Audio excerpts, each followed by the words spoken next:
How do you feel about what happened? Do you believe that this situation was a mistake? What have you learned from Botham, or what has he taught? You think that he knew Amber Geiger? What would be his message to people? Did Botham have like a girlfriend or anything? Like, even though the marijuana situation shouldn't matter whether he Yeah. smoked or not, but since you knew him personally, what are your thoughts on that? From what I know about Botham, he does not smoke marijuana.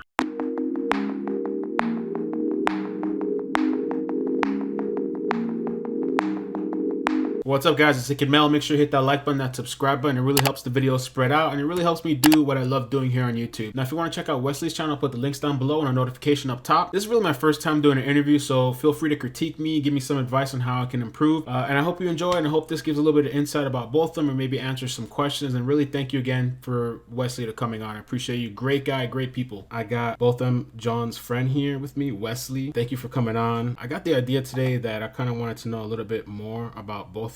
I've been covering him here on YouTube, and I don't know much about him. A friend of mine actually told me about your channel, and then I saw some people commenting about your channel, and I went and looked, and I saw you had a video of him, and I saw you had a couple of videos, and I was like, maybe I could reach out. And I didn't think you were gonna respond, but you responded. I'd like to know how you met Botham. Well, we had the same job.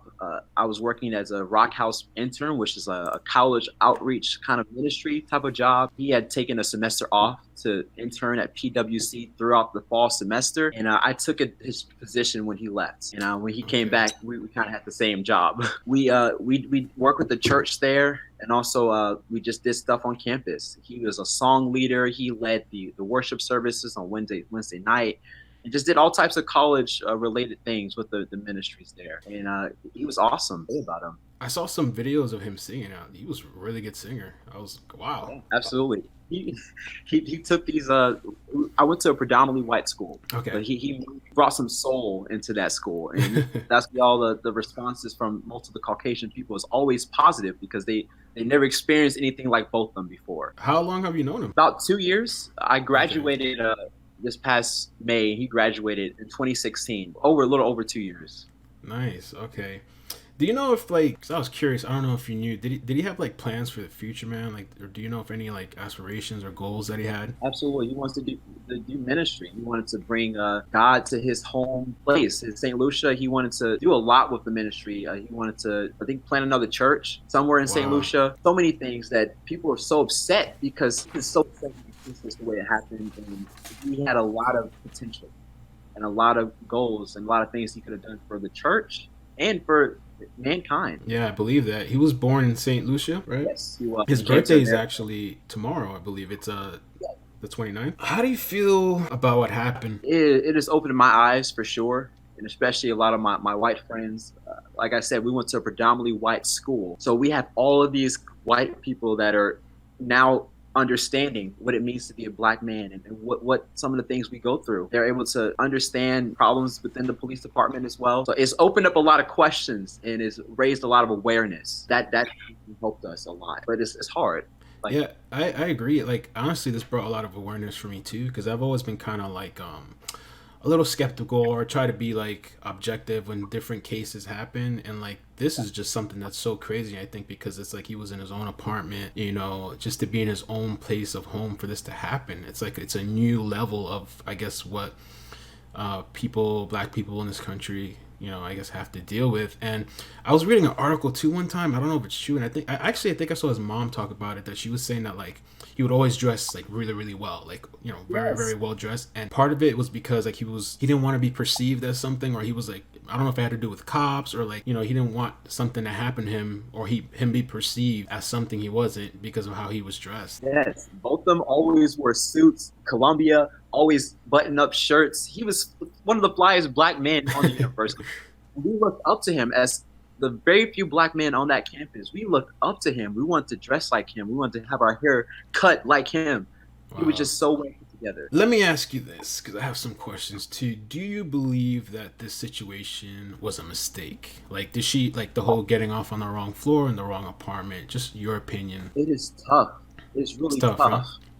Because it doesn't make any sense. I want to know what was going on through her mind. I want to know if there were substances involved. And right. I can't really make a conclusion without a lot of the information that we don't have, right? It doesn't sound logical possible to be a mistake unless there was some other thing involved. Possibly. Maybe that was marijuana, right? Right, and I was gonna ask you about that. I want to ask you, how do you feel about the whole marijuana situation? Even though the marijuana situation shouldn't matter whether he smoked or not, but since you knew him personally, what are your thoughts on that? From what I know about Botham, he does not smoke marijuana. Okay. And unless he changed the last couple of months of his existence, that was not his marijuana. Okay. And I mean the whole thing too, where like the warrant, the search warrant was leaked by the department, and you know, you haven't heard anything about her apartment, whether it was searched or not, and she moved out, you know, like she's somewhere else. So like, even if they wanted to conduct one now, I don't know if they have or not, but even if they wanted to now, it's like, no, it's not like they can. So what have you learned from Botham, or what has he taught you? I think you did a video kind of covering that too, what he taught you. I was kind of curious. Just a reminder, I'm a believer in Jesus. Okay. Just a reminder that things like this are going to happen, even to people that don't deserve it, obviously, right? And it's also allowed me to understand that we, as followers of Jesus or Christians, we need to stand up for things like this that are not supposed to happen, and we need to make sure that people are treated equally. Right. The cop held responsible for her crime, and for even if it's a mistake, you still have to be held accountable for something like that. Taking someone's life is something serious, and I hope the nation is able to understand that. I hope that everyone involved is able to understand how important this life was to me, so everyone I know. Yeah, that's kind of what I wanted to do too with this, like talking to you, because I think that there's so much like violence that goes on in this day and age, and it's so easy to like desensitize, you know. And it's like, I figured we could bring you on to make it more personal to people, let people kind of know what kind of person he was, you know. And it's just crazy. Do you think that he knew Amber Guyger? Nah, I don't think so. Okay. I mean, it's possible with his personality. He could have been walking by and maybe said hi, you know. Right. But I don't think they had like a close relationship. Okay. Yeah, there was a lot of speculation and stuff. So, do you live close to him? Like, did you live close to his place, or? Well, I currently live in Tennessee, so I don't. Okay. But like I said, we went to the same school, so it was the connection. Gotcha. What did you think would be like? What would be his message, or yeah, I guess, what would be his message to people? Do you think, or what message was he? It seemed like he was a very positive person. You know, a lot of friends, really into church. I mean, I was looking at his videos and I was like, wow, like it kind of, you know, made me a little bit kind of want to be a better person just from looking at him. You know, he seems like he's an example. Like he sets an example for people. Yes, especially the black men, right? We have such a good person to look after, right? I think the message he would give us is to be the best version of yourself, right? Regardless of everything else that's going on around him. That was him. He was the best version of himself, and he did the best he could. He lived the best way he could. Always pushed himself. He was a buff man, so he was in the gym. Okay, right? He I didn't know. On all these different things. He was on point and just doing the best he can do and being the best person that he can be. Did both of them have like a girlfriend or anything that you knew of, or? Yeah, he was very low key on social media. Okay. Yeah, he had a girlfriend, and they were texting apparently before he got shot. Yes, I read in one of the articles. Yeah, there's going to be information coming out about that, and probably about that conversation. Okay. Yeah, I did hear that he was texting somebody during when it happened. Like, how do you feel about like guns? Like, do you think people should be able to carry? Not like. Look, I'm a youth minister at a church. I'm at my church right now, and to be honest, I want to get a gun.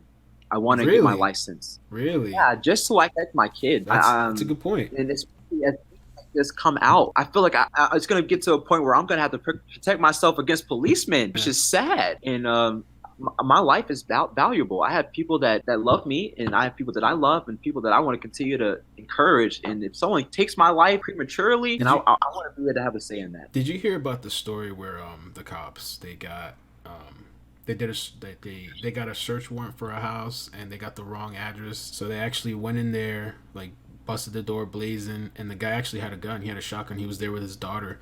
So he started like shooting back at the cops, you know, and the cops actually got injured. They both went to the hospital. And I thought that was really interesting, because after the Botham thing happened, which is different situation, but it's still somebody getting the wrong place, cops getting the wrong place, coming in with guns drawn, and the guy literally had to take a gun out and like protect his family. So what you're saying is it's really not that crazy, you know? Especially as a black man. Yeah. If I have a family. I'm gonna protect my family no matter what it takes, right? So I guess we can end off with this. Who are you, Wesley, and what do you want to Well, do for the future? And I see you have a YouTube channel too, and you have. It seems like you have a really positive message on there. I like it. It's a very clean channel. Well, I'm a minister. I believe in Jesus, and I'm all about being the best version of myself that I can be.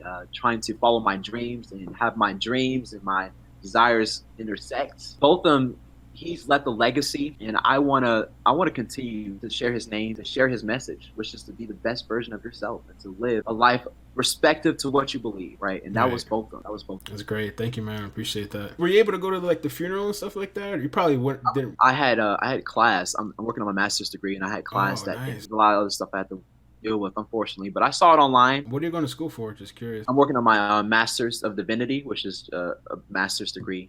Most pastors or preachers get. Oh, I didn't even know you could get. There's a master's in that. Oh yeah, Wow. yeah. Look, preachers and ministers, they keep going up and up and up. Multiple PhDs, right? That you can get. Oh, Yeah, wow. it's I had no idea. very That's needed. interesting. Oh man, my condolences to you and the family. Really sorry for your loss. It makes me think of when I lost my friend, but it was different circumstances. He had sickle cell, but still I know it's hard, and I can't even imagine because I'm a parent. So I would be dead inside if anything ever happened to my daughter. So I can't even imagine. I really appreciate you coming on to give a little bit more of a personality and your thoughts and some information on Botham Jean. So appreciate that, man. Problem, Melvin. Happy to do it. I see potential subscribers. Peace, love, prosperity. Subscribe. All right.